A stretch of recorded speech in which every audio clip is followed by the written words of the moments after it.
There's no better time to be alive than we are right now, and welcome one, welcome all to your wonderful show here on Sankofa, your host Maponga J. And we're excited at this particular time to be having conversations with real people, discussing real issues, getting those opinions. And I'm glad to be telling you guys and all you viewers at home, Galaxy Universal Network is not like another network. We have no favors, zero favors. We're here simply to be telling you real stories and hearing real voices, both from the young and the old, the rich and the poor, the haves and the have-nots, the educated and the uneducated, the revolutionary and the follower, the pastor and the member. The whole idea is to get the entire community having a conversation around the greater African agenda. For that is our purpose on Sankofa here. We're not just here to be sharing information, but we want you to start making resolutions on how to buy, how to live, how to dress up, how to plow, how to educate your children, how to build your houses. You know, the whole African life cannot constantly be a management project of the Western colonizers. And I'm excited again tonight to be hosting for you a wonderful young man, King Penuel Mlochwa. And we missed him the other day when electricity went all on us, and we did not have enough contingencies to continue that show. And because I know the young man very well, and I thought, no man, we cannot deprive you the opportunity to hear these young lions who are with us, to be sharing with us their greater vision for the African continent. And welcome King Penuel to the show, and nice to see you again. Baba. Bathi ngesizulu bathi imitha ngokuphinda. Hayi, kumele ngempela. Young lions. Yeah, bite someone. Yes, I'm actually very happy to be back again. And it's actually quite poignant that you speak about lions, because I watched The Lion King again recently, and it reminded me of the leadership issues and the different types of leadership models, which I hope we'll unpack again today. The powers that be. The power that wouldn't allow us to carry on last week. But it was meant for today. No, I think the powers that be wanted us to go for longer than 1 hour.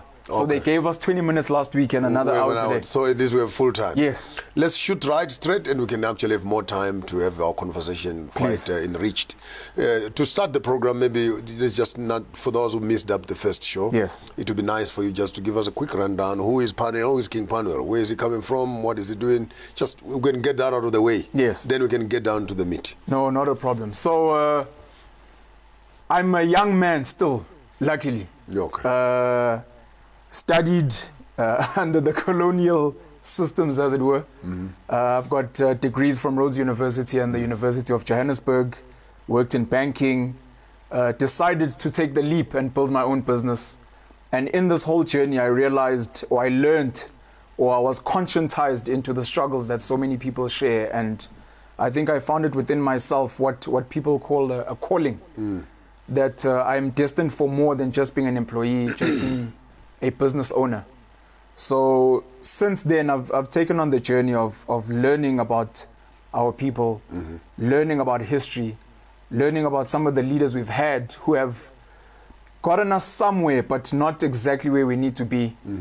And I've taken it upon myself to if there is a pattern, to pick up the pattern and move forward and try and help humanity evolve, not just for black people, but for people as a whole. I think the world we live in today is not where it should be. And a lot of young people and young lions, as it were, they make noise probably in the wrong places, speaking about the wrong things. And to add on to the work that you've done, I think we really, really need to work on the minds of many people. So I write books. I've got 14 books that I've written. Wow. Like yourself, I believe you've got over 600 songs that you've made. Yeah. I've probably made about 50 songs myself, and I obviously still have to make more music. And more than anything, it's very much about unlocking the minds of people and making sure that people are living their truth, their peace, and are where they need to be. Many young people and many young women out there who find themselves in your situation, if not worse. The issue is that you work on the mill and you work on the mill and you're working from one salary, one check to another, from one payment to another and another. Before you notice it, 10 years have gone past, you have changed 3 jobs, you are now 40, you're 60, and too late to do anything. Yes. And you, according to you, you managed to see that early. It would be nice for me to hear what was the breaking point when you literally discovered that the wheel was not stopping turning. And while it kept on turning, you needed either to fit in, yes, or ship out. Yes. What was that? What was the vertex where you finally actually woke up one morning and discovered, oops, banking, no banking, go to Mlungu, no Mlungu, wake up in the morning, no, I'm done with this. Yeah. I need to do something else. Yeah. I was never meant to be an employee. I guess some people call it destiny. But you look at my father, you look at my mother, you look at where I come from in terms of my family. I've had people that have resisted, that have fought. My father used to transport and manufacture weapons during the struggle. He used to hide certain people. My mother, specifically her mother, was a huge activist, quite rebellious. So I think inside my blood and inside my genes, which is something I believe in very much, you know, when we speak about planting and seeds and harvesting and taking those seeds, and I believe very much that life is a continuation of the past. Yes, sir. And I'd like to think some of us, it's almost like there are lights inside you that light up red or green. You can feel when you're in a certain space. Your energy is not happy. So I was earning well in corporate. I was happy to meet certain people, but I knew that I was destined for more.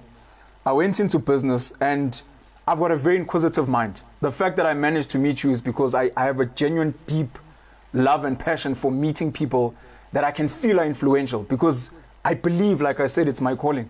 So I met a lot of very, very big business people in this country. Some of your favorite corporations, the people that head them, I sat with them. And in that journey, I realized I'm not where I should be. And it doesn't serve myself, it doesn't serve my family, and it doesn't serve my community to be playing small when I need to be doing so much more. I need us to break the African problem, yes, into three particular aspects, yes, so that our conversation can have some structure at least. Yes. I would like us to look at Africa as a young man. When you look at Africa, or Al-Kebalam, or Kush, whatever you want to call it, in her previous life. Yes. I'll move you to the second part of the conversation, Africa in her present state. Yes. And then I want us to thirdly to look at Africa as to where are we going as a continent. Yes. And in those 3 segments, constantly I want to take the young people with me.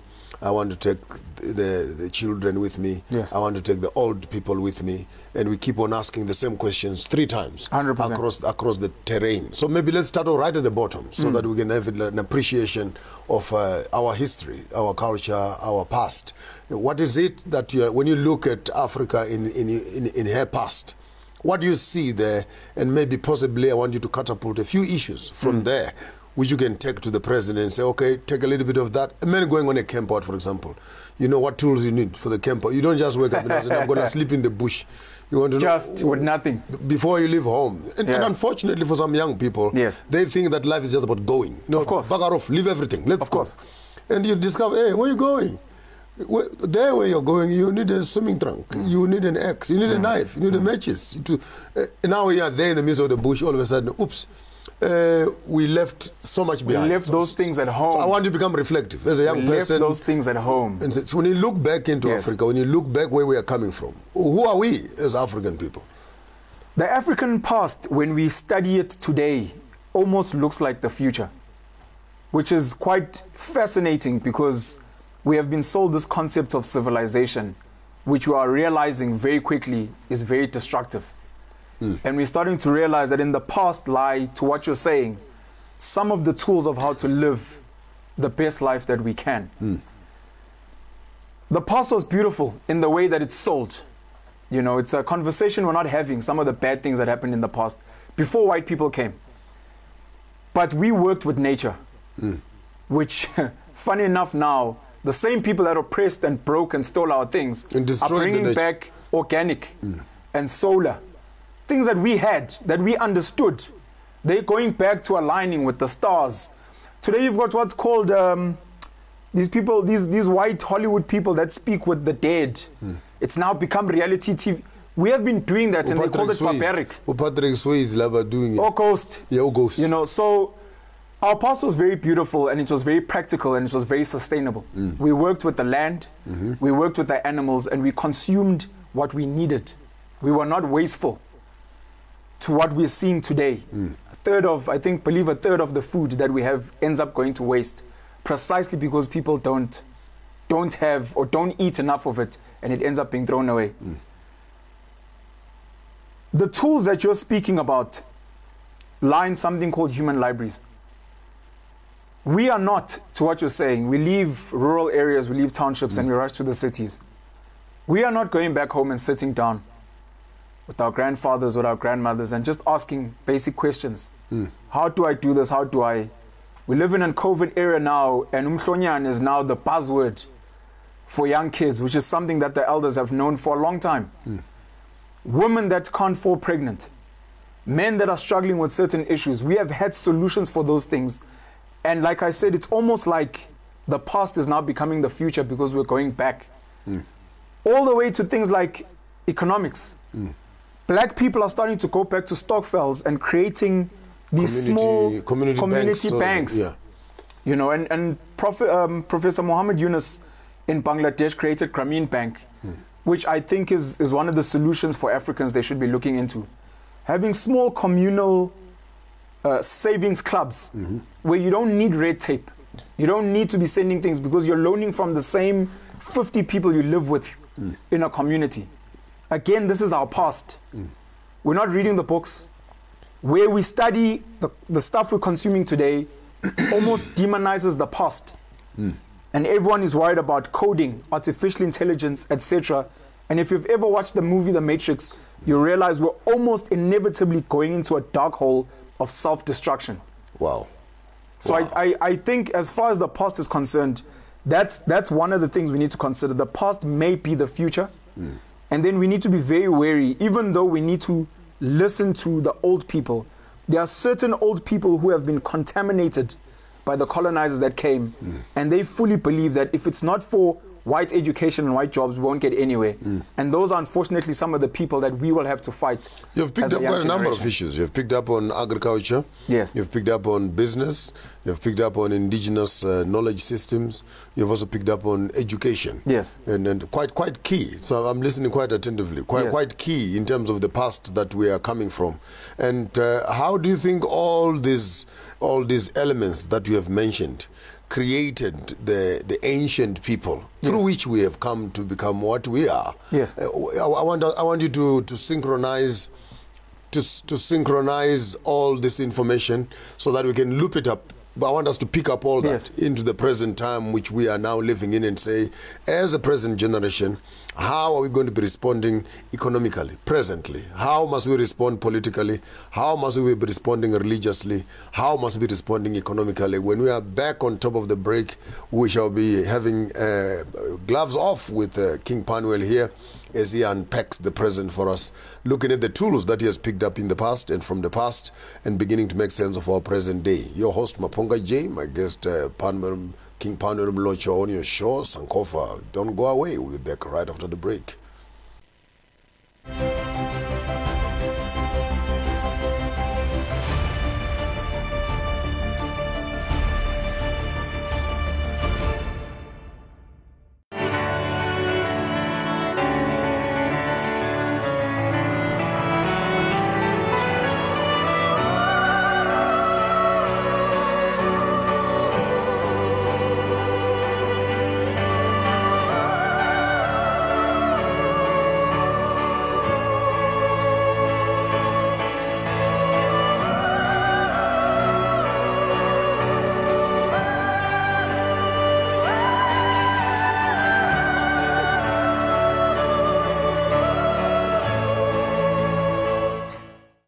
God is so amazing. Feel the heat. The Bible says that through his death on the cross, we are now reconciled with our Father. Forgive and you shall be forgiven. So wherever God takes us, we're just excited about it. As a child of God, where you are, you must have an hour of prayer. Feel the excitement. In the name of Jesus, in the name of Jesus. I believe that God is working right now. Feel the heat with StarSat.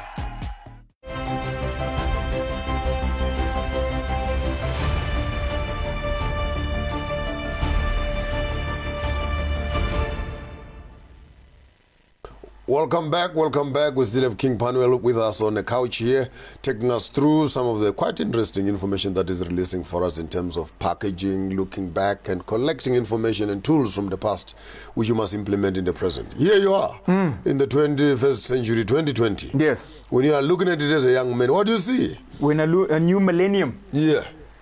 I think we all can agree that where we are right now doesn't feel great. It doesn't feel great. So we spoke about the past, that I feel it might have a blueprint for the future. Speaking of the present, as it were, we're very fortunate in Africa, and we need to constantly be cognizant of this. We're very, very fortunate that young black kids, for the first time in history, have the opportunity to travel, to go and not only pick on African indigenous systems, but travel the world to and find other systems, Asian systems. Japan is amazing. China's amazing. Go to other countries and find their indigenous systems and build almost a cosmopolitan world. One of the issues that I have, even in the present, is I don't feel that black Africans, old, young, are traveling enough. Because sometimes, to what you're saying, traveling allows you to see the tools that you need so that you can go back home and then fetch those tools, or maybe even see in the world that we actually have something at home that can help you. We actually have umhlonyane, for example, that we can give to the world and package in a certain way. The banking systems we have currently are very oppressive, and I'm very sad that so many black people want to open black banks without discussing the fact that all banks are controlled by central banks, which all ultimately feed into Switzerland. That's one of the things we need to break down, because running a small black bank that still bows down to a central banking system that controls the value of money for Africans specifically means we'll never ever break the chain and have the type of currencies and have the type of voice that we'd like to have and determine the value of a cow and not be told that a cow is 20,000 rand. Which does not depreciate. Yes, it never depreciates. Time immemorial. Exactly. Cows have been the currency. Yes. So we need to have some of those discussions in banking. Education needs to be completely broken down. A lot of black kids today are talking about decolonizing education. And you used a very nice word, synchronize. The greatest civilizations have a lifestyle that speaks to the life they dream of. They do not segment. This is a school. This is a bank. Everything is intertwined. Our education system has killed apprenticeship. Apprenticeship means my father sits with me and passes on all his skills. And where he may lack, or he knows people that have better skills, he sends me there to suck that knowledge. So education needs to be completely obliterated in the way that it is today. And for the future, we need to look into apprenticeship as an example. So you're talking about education that is integrated between skills and integrated into formal life and informal kind of into life. You shouldn't need a medical certificate to be known as a medical doctor. If I, as your father, was a doctor from birth, and I teach you are spending time with me, and everyone around can see that this is Maponga's son. By the time I'm 18, 20, people already trust me to deliver their babies, to do the surgeries, because they have seen the work I've done. They know my father. So we need to integrate it completely. You're saying something very important, and without overstretching it. When you look into the Indian community, the Asian communities, and the Hebrew and the Jewish communities, you walk into New York City, for example, you find Sorel Laxon and Sons, what and Sons, and Sons and Sons. And you walk into some of those surgeries, you walk in some of those bookshops, you walk in some of those bakeries, small little eateries and stuff like that. And you ask the history of those corner shops and publishers, including financiers and bankers. Then you hear that, no, his great-grandfather was a doctor, his grandfather was a doctor, his father was a doctor, the young man is also a doctor. Now imagine the beauty when an economy is built on what I might call hereditary education and information. I call it accumulated advantage. You already come into a shop that has a clientele, yes, that is a venue, that is experience, that is reputation, that is an address. And for you, all that is needed is your passion to carry forward the legacy, 100%. which has been, unfortunately for Africans, and I must say this, including myself, and we all start at the bottom. You wake up with a child tomorrow morning, you want to start cycling. I said, but from scratch. I mean, here I am, I have a library with 600 songs. For crying out loud, some of the best artists in the world died with 17 or 20, some even one song, and they are dead. I have more than 15 books that are packed in the thing, 7 are out. Yes. And my daughter says, no, I want to start my own career. Yes. There's nothing wrong with that. Nothing. But imagine if we could have our children beginning to learn the value of foundations. Because for me, this is madness, even from democratic systems to education, to community building, where every community builder must look for a pick and a shovel and a piece of ground. And start from scratch. My word. It makes no sense. So accumulated advantage is one of the things I'm very passionate about, and I'm sorry we're jumping to some solutions. Speaking back to the present, you've got a young black boy, myself, wants to go into farming, needs land, needs funding, needs a market, needs all these things. Who am I competing with? I'm competing with Johan van der Merwe, young Afrikaans boy there. He's on a farm that's now taken over 1800. It's taken over 4 plots. His great-great-great-grandfather set the foundation. He's already moving into an established house. They have a market. They have equipment. They have workers.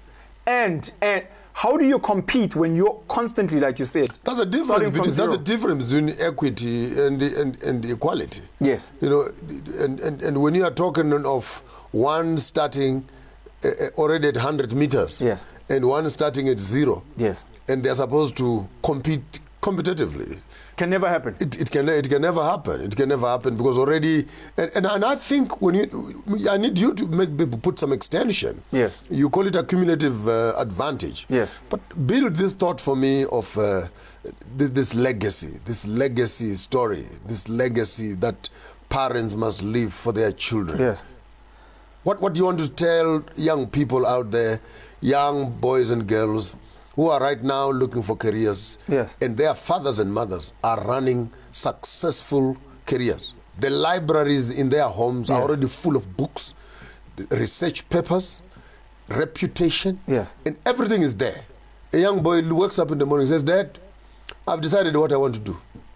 Shows him the middle finger, and he goes ahead again to look for a pick and a shovel. You still make it. I mean, look at Zuckerberg, look at Microsoft. You still make it. Yes. But I want you to talk to young people to say, not all of us. Maybe some can do that. But the greater percentage, because as long as we don't have legacy, and in my world, as long as we don't have foundation, we don't have a house. Nothing. Dr. Uma Johnson speaks about running a race, to what you're saying, where some people are ahead and you're trying to catch up. How do you catch up in a race? You probably have to run faster. But obviously the race is rigged in such a way that you're wearing heavy boots or you're wearing no boots. Carrying stones. Carrying stones. You have to jump hurdles where other people are just running straight.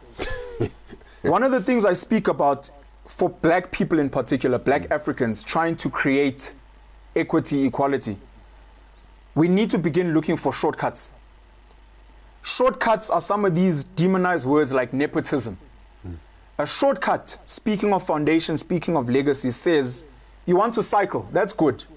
Make that a hobby and assign 10-20% of your time. Let's look for cheats. Where do your parents work? What network have they built over 40 years? How can you tap into that? Are they in education? They probably already know the people that supply the textbooks, supply the... Go start there. Does your father make songs?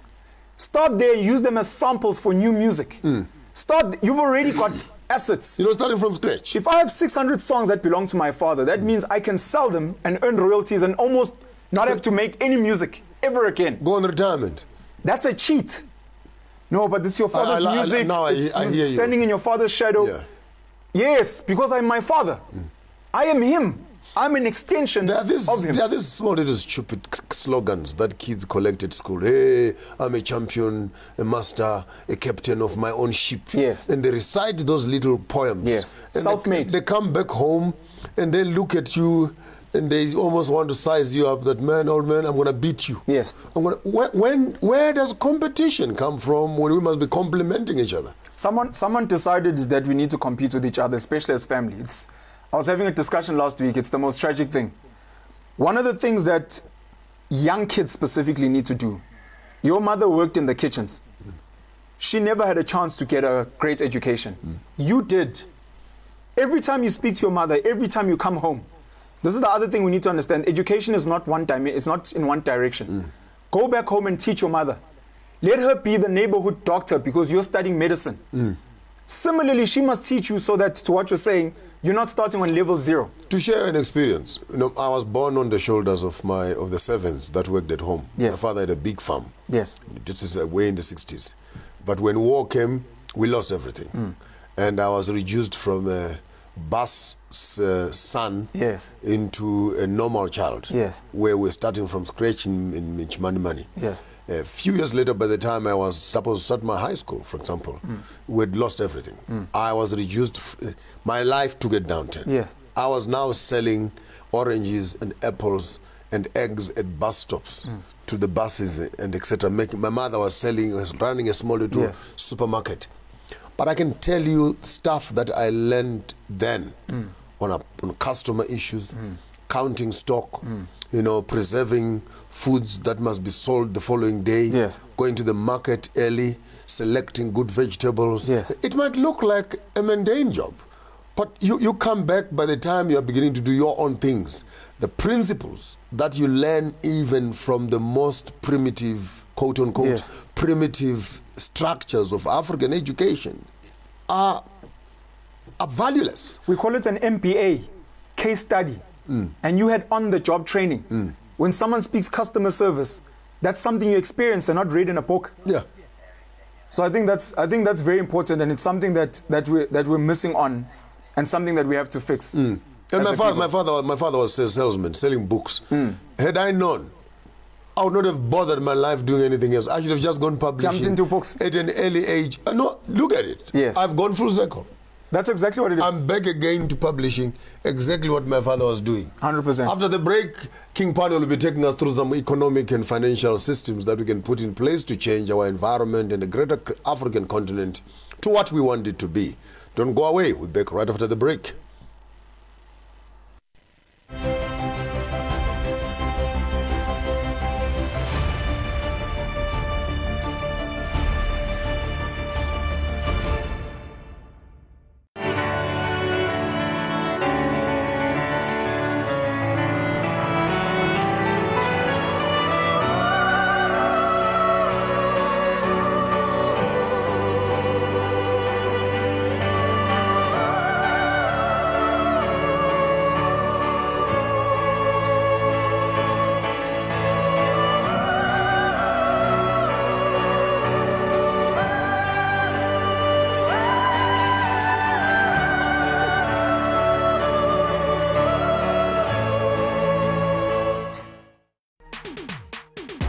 Feel the heat. You said you love me. I do. Sure. Yeah. Leave my house and you go. Oh no, you don't! Get out of my way! Get out! That is an abomination. Oh, the love you promised me. Do you have a boyfriend? Yeah? Feel the excitement. You don't know how I've been longing for this. Feel the heat with Starsat. God is so amazing. Feel the heat. The Bible says that through his death on the cross, we are now reconciled with our Father. Forgive and you shall be forgiven. So wherever God takes us, we're just excited about it. As a child of God, where you are, you must have an hour of prayer. Feel the excitement. In the name of Jesus, in the name of Jesus. I believe that God is working right now. Feel the heat with Starsat.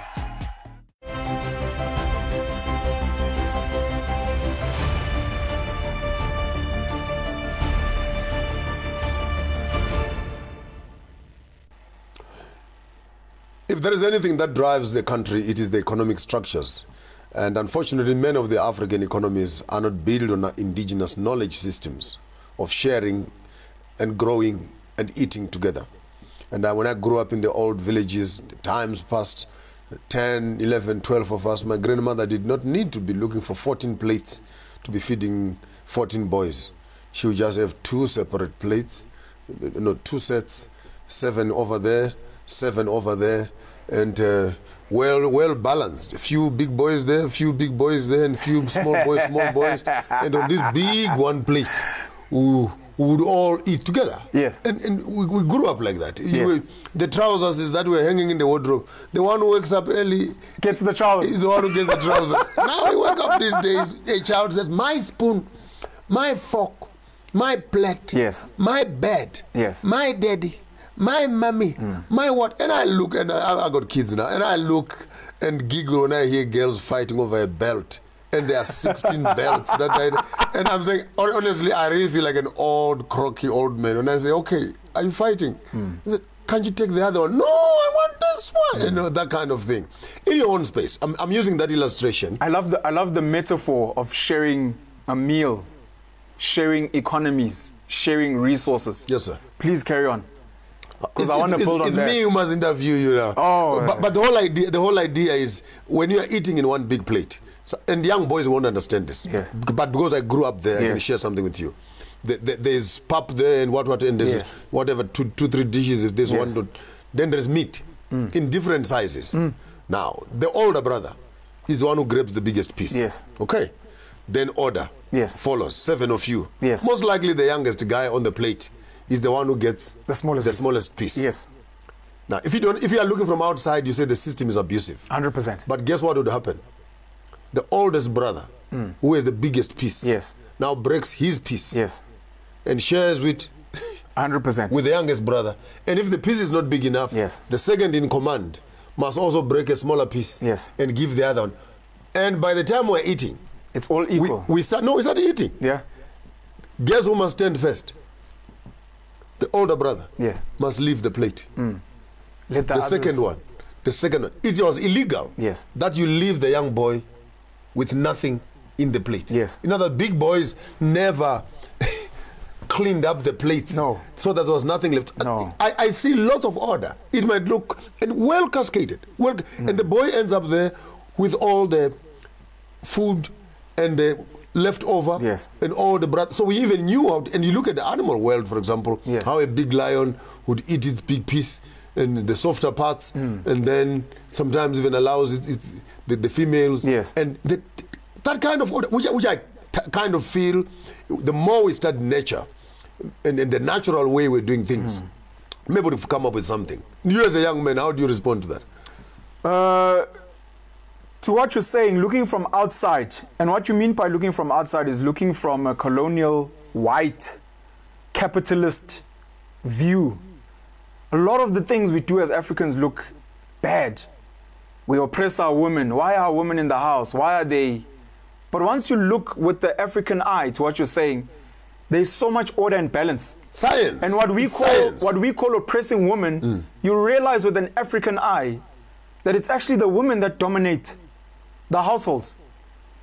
In what I was saying earlier about traveling, you don't even need to go far. We're very blessed living in Africa where there are so many different nations that now occupy Africa. I've spent time with a lot of the Muslim community, a lot of time with the Jewish community. In terms of what you're sharing, they know order, in terms of age and in terms of even ability. And this, going back to what you're asking about the economy, is very vital. Raising your children to understand each one's strong points, so that even though they are sharing the family resources, I know I'm good at strategy. My brother knows he is good at marketing. My sister knows she's good at sales. And in that way, as we eat from the family's resources, or as we build, or as we hunt for the family as the lions do, we all know our place. And it's very beautiful because your father will be seen as the business owner. And when he speaks, he'll say, but these are my children's businesses. I work for them. And you say, I work for my... To what you're saying about the older brother understands that he has to feed the younger one. The younger one also understands that he has to respect the older one. It's not that anyone's oppressing the other. They all know their order and their capabilities. My grandfather gave me a trick actually the other day. Finds me fighting with my cousins because they were about 5 of us. And he was mischievous because he was a wise old man. Yes. And then he puts 4 oranges. Yes. In the plate. And of course the big boys grabbed them quick. And I also grabbed one. Yes. But I'm named after him. Yes. So he comes to me and he tells me, put yours back. But I said, no, but... I got one. I got one. He says, no, put it back in the plate. Then I put it back in the plate. And the other young boy picked up the orange. Then I had nothing. Yeah. The frustration was great. Of course. Then he took his knife and gave it to all of them. Yes. And says, cut half and give to the other guys. I bet you they all don't know that I ended up eating 2.5 oranges when they all had half of each. Yeah. But again, in the midst of that learning how to work together. Yes. We used to go ahead in cattle. And if we find one of the boys across the river fighting with one of our boys, we do not even need to ask. We don't. Who is right? Who is wrong? Ibo pilimpi. And we learn how to protect and defend each other. Yes. Not in extreme violence. But yes, I grew up heading cattle. So surely I can use my left and right. We need that back. With equal speed. Yes. But if you take some of those principles and come back to where we are as black people, yes, do you feel safe doing business with a fellow black brother? We have been killed because, to what you're saying, someone taught us to compete with one another. Someone taught us that you can't share a plate. Everyone must have their own plate and their own spoon, and the girls must have their own belts, etc. That's not how you build a sustainable economy. And that's why we keep seeing recessions and crashes and retrenchments. And someone thinks it's magically going to, even things like inflation. Prices can't go up go up into perpetuity. But cows can keep breeding forever. I know you were passionate at one time about buy black. Yes. Just gloves off. Take us through that philosophy. What does it mean and how does it work? We founded Buy Black 2 years ago, and it's a movement aimed very much at conscientizing black people to understand that your vote at a ballot is not enough. You need to vote with your rand for the people you believe in. Say that again? Voting at a ballot is not enough. You need to vote with your rand or your dollar or your kwacha or whatever currency that you use for the people that you believe in. Having studied all the great black leaders in the past, one of the major things that stood out for me was you can fight, you can kick, you can scream, you can go to church, you can buy guns, but as long as you're not taking the 2 most valuable resources, which is either money, your currency, or your labor, and giving it to people that are like-minded, such that it comes back. Because if I buy from you and I live with you at home, when you make a huge profit, who will enjoy it? I will. We're coming back home. But if I'm voting for some other guy, but I'm giving all my money to the neighbors, inevitably the neighbors will buy that guy and get that guy to do whatever they want. So Buy Black was very much about conscientizing black people to say, buy from your own people, work for your own people. And if you can get that right, it doesn't matter. It's almost, Rothschild said, I don't care who sets the laws as long as I control the money supply. So you similarly could say, I don't care who is in power as long as you're buying from me. So if black people understand the power of the money in their pocket and their labor, everything else, I believe, will sort itself out. Isn't it funny that the colonial system actually needs the colonized to support it? 100%. And this is why I think in my own mind, I'm trying to transcend blackness. Because having said earlier that I watched The Lion King, Mufasa speaks very much about balance. He speaks very much about order. When Scar takes over and Simba's mother Sarabi questions him, she says, you are over hunting. We will have nothing. Whereas Mufasa knew you only eat what's sufficient. As I said in looking in the past, we knew how to live with nature. Similarly, people have to understand that there is a balance and an order. There are workers, there are managers, there are owners. Each of them need to be responsible. The owner can't suck the workers till they bleed and have nothing, because he will collapse his own business. Similarly, he can't exploit the consumers and take all their money until they have nothing. The workers as well must respect their own and understand this is the guy who galvanizes us, who brings us together, who leads us, and we must work in harmony. That's why leaders must understand, or owners of businesses must understand why it's important to create jobs, to give back, to pay tax. Because if you take everything from everyone, they can no longer support you, and you're just sitting with a bunch of money that's actually worthless. My word. This book I read, The Jewish Phenomena, which actually suggests something to the similar, where they say Jewish money circulates amongst the Jewish people almost 6-7 times Indian money, 3 to 5 times. But African money takes 15 minutes. And it's gone. In an African community. It comes in now. By 9 o'clock, you're drinking tablets for high blood pressure because of SMSs.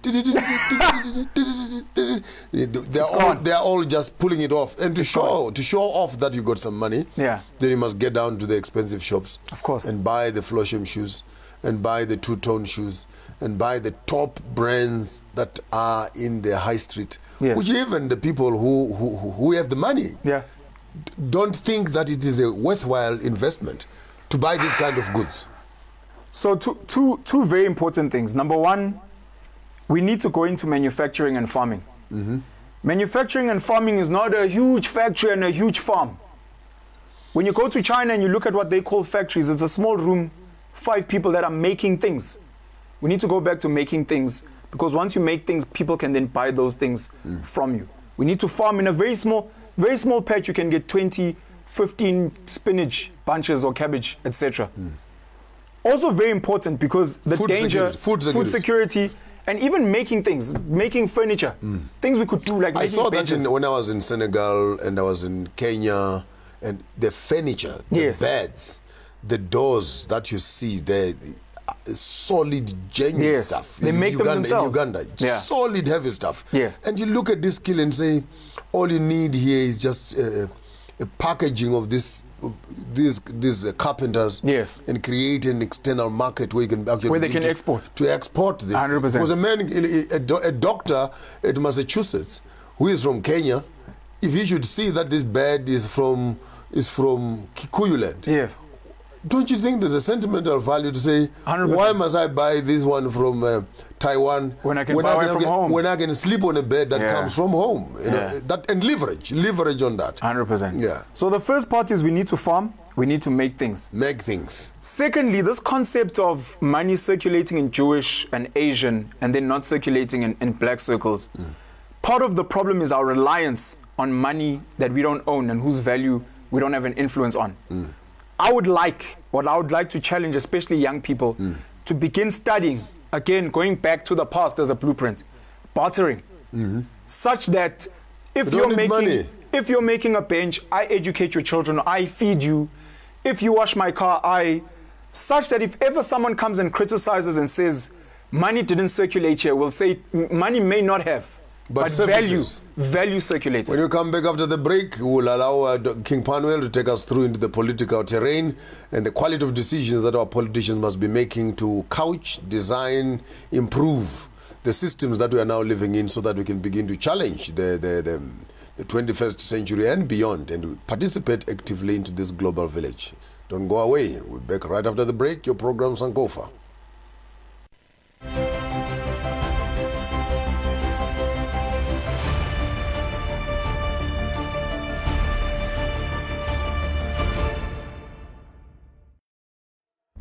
Hello. Being a legal practitioner in South Africa in these challenging times demands lawyers that will help clients beyond legal issues. The ever-changing demands in commerce and tourism require lawyers who have sound and clear business and commercial knowledge, and that's where MB Chavangu Incorporated comes in. Our business, mining, tourism, health, labor, and economic knowledge encapsulated with law and litigation experience gives us an advantage in the legal sphere. Our experience in assisting businesses, government, and various industries with their needs puts us amongst the many progressive and striving law firms in South Africa. Now, to contact our attorneys for assistance with any of the mentioned fields and others, please call us on 012-341-4187 or send us an email on admin at chabangu.co.za. MB Chabangu Incorporated, where problems meet solutions.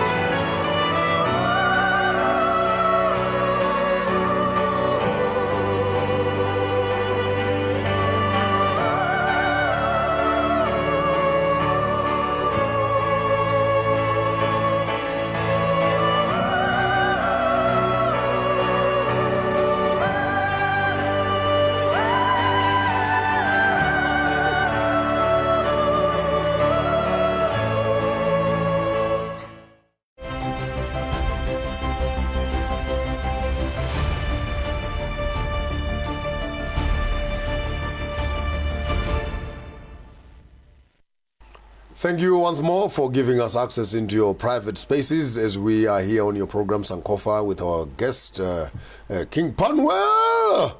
Let us extend our minds slightly into the greater political terrain. Let's hear your mind. What do you think about our present forms of leadership, particularly when you are looking at the African complex political terrain? Leadership is actually my favorite topic. So my understanding of leadership is very much about galvanizing men to create value that benefits the collective at a very, very fundamental level. One of the things we touched on last week, which we didn't get to go into because of the power or the powers that be, Africa has become a charity house, an orphanage, as it were. Our leaders are not acting in the interest of communities and the people. They are acting in the interest of the people who are the wealthiest, who control, to make sure that the masses are kept at bay so that they do not revolt. It's management. That's all it is. Feed them enough scraps so that they don't dismantle the power that we have. That's all it is. The leadership we need to be looking into moving forward is something I call parent leadership. And this is problematic even in our own homes. Your father should have your best interests at heart. Your father does not fear empowering you. Your father understands why it's important for him to go and hunt, why it's important for him to take you along to teach you how to hunt. Your mother understands why she must teach her daughters how to cook, how to look after children, how to... And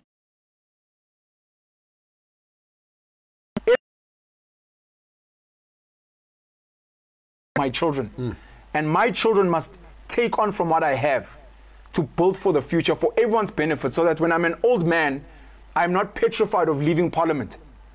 I'm comfortable that I have passed on successfully to my children, and they will feed me and feed the next generation. We've lost that because what we call leaders are glorified runner boys for the rich, to make sure that these little poor black Africans don't come in and destroy and dismantle us. And in return, we'll give you some of our little gold crumbs to make you look important in your community. And that's the problem that we have today. Wow. Wow. From your corner, when you are looking at the greater African continent, over and above leadership, which I think you've highlighted, and Professor Lumumba also raises quite a bit of issues of the bankruptcy and the greatest crisis of Africa, be it in church, be it in parliaments and in government, be it in political parties. 100%. Africans don't just believe in sharing power. Yes. We have an issue with sharing power because we don't trust each other. You cannot trust the son that you have not groomed, that you don't know. And worse, in the modern real space, in real families, you are a black African man, you grew up eating with your brothers, you grew up fighting with the boys next in the neighboring towns. You've sent your son to go and study in white spaces to learn a white mindset, and he comes home, he is a stranger to you and you are a stranger to him. You cannot trust him and he does not trust you. How do you build? And going back to what I was saying about completely crashing the education systems we have, parents need to be hands-on and intentional with passing on those things. Let's be radical enough. I don't even want to just call it crashing the education system. Yes. The entire system. 100%. Money, to what you were saying about bankruptcy, as long as we all believe in our minds that we are chasing money, we're always going to have a problem. But once we move from money to value, even if we hear governments are stealing money, as long as you and I know that we're planting, we're making things. And we can harvest what we have planted and we can be rewarded meaningfully. Without money. I've never understood Without this. money. You drive around these freeways and you find black boys digging and working hard. Yes. And the white boy with some khaki shorts sitting there with all safety shoes on his phone or sitting in his car. Yes. And the boys are sweating. And the one who is doing zero. Yes. But just sitting around, apparently supervising. 100%. He makes all the money. We also, one of the conversations we need to have, we can't raise all black children to be servants. Too many of us as parents focus too much on respecting elders. Do everything yourself. When you get a job, keep it. The white child in his homestead is taught how to delegate. He has a maid and a gardener. So we can argue the racial dynamics, right or wrong, but from a young age, he's taught how to be accountable for other people's work. We can't have all black kids. That guy. Make sure that he becomes very natural. She cleans up the windows. Yes. Make sure the garden is well done. Yes. We shouldn't have to fight as young black kids that feel that we would like to lead. We shouldn't have to be fight and be called disrespectful. When elders who are wise can pick out, I think this boy is a leader. Let's groom him so that even at the age of 20, if he's advising Mom, I think you should go this way, she will know that he was raised by, therefore. And she has trusted him over What time. you're saying is very critical. Yeah. Because many of our average middle-class children, they don't even know how to make an egg. Yeah. They can't even wash their own panties. 100%. They can't wash their own socks. They can't wash a car. Because apparently, and the disadvantage is that they have servants in the house. Yes. But they are not taught how to manage and supervise and learn the skills. 100%. They become bosses. 100%. We need to do apprenticeship, teach your children how to do things. We need to teach some of them, not all of them. That's why I spoke about a balance. Some of them need to learn those supervision, leadership skills. But even in that, you were speaking about spending time with your grandfather's servants, as it were. A lot of those servants pass on skills as well. They say, look, I know who you are. I know what your position is. I know what you will be in the future. But let me show you how this thing works in case I pass away and you maybe have to supervise my son so that he trusts you, because I will tell him, I trained this boy myself. One day when he's the head of the farm or whatever the case may be, know that he's a good person, because not only was he groomed by his very good Mufasa father, but some of us on the side, the Timons, the Pumbas, the Zazus, we've also worked on him. Here's the most beautiful part of the show. I shoot questions with one word, with one sentence answers. The government has dug graves for South Africa. Yes. I think they're digging it for themselves because they're old and they know they're dying. Full stop. Your comments about the passing away of Zinzi Mandela? I'm still very uncomfortable about COVID and COVID-related deaths, but I'm very sad, and I feel her mother should have groomed her to be more vocal. She had a lot of potential as a youngster. We should have seen more of her. The last question. 3 things you do. You are now the president of South Africa. Yes. What are the 3 top priorities that you do to transform this country and make it a better place? Force men to go back home and love their families aggressively. That's a nice one. Take away money as far as possible. Take away money completely. Paper money. Paper money. Take it out. When we talk money, we're talking tangible assets. Bring a cow, bring a chicken. That's money. And then number 3, I would build a religion around myself so that people can plug out from religions that are sucking them and sucking their minds into other spaces. You heard it for yourself from King Penuel here. I cannot say it better than that. For here on your program, Sankofa, if he can do 3 things for South Africa, he'll be removing money from the community. He will take all the husbands back home to look after their own families and children. And the last one, I would build my own religion. Build his own religion and spirituality from which he can influence the community. Your host, Maponga J here, Chigaramboko Garamashamba Uda, Chiranava Vanji, Makumbe Mwana Musende Shano, Chirambaku.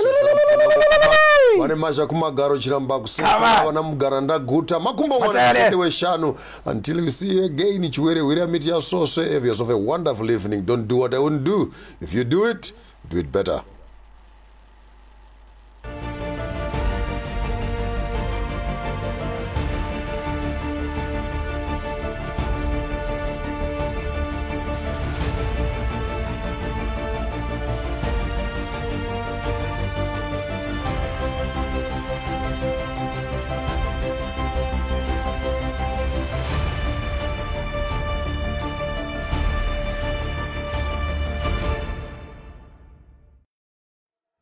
Hello.